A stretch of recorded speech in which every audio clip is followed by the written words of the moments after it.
How's it going, everybody? If you are here, it's because you're a drone pilot that wants a few tips on how to get some buttery smooth footage. Listen up.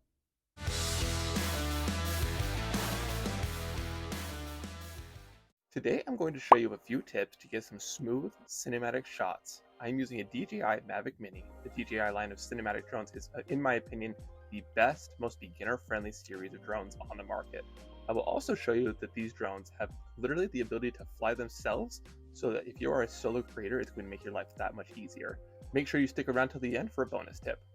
The first tip I'll show you is you're going to want to plan your shots before you even take them. You will want to know if slow-mo is in use, and if it is, adjust your frame rate to allow the footage so that it isn't choppy. In my opinion, 120 FPS is where you should start with slow motion. The drone I'm filming with is limited to 2.7K at 30 frames per second, but most drones these days will be at least 60 FPS. Alright, tip number 2, learn to use your controller with multiple fingers on each joystick. I have absolutely had times where I had one finger pressing down on the joysticks and it slipped in the middle of a great shot, causing it to jitter. The more fingers you have on the joystick, the more control you're going to have over your shots. Alright, tip number 3, utilize the power of built-in drone paths. I know the DJI line of cinematic drones have pre-built flight paths in case you want to get a cinematic shot without you even holding the controller.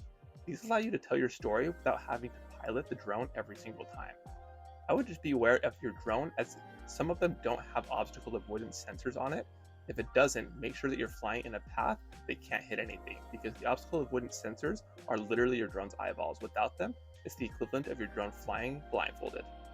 Alright, if you stuck around to the end, here is the bonus tip. I would download a flight simulator on either your gaming console, PC, or even your phone.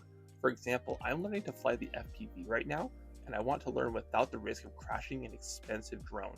Some of these drones are upwards of $1,000. I use the DJI Flight Simulator, and this has really helped me learn how to get closer to water, buildings, and other fundamentals, without the risk of something stupid happening to my drone, like a hawk. Believe it or not, that has happened. Thank you so much for watching. Please drop a comment below, and if you have any other questions, let me know.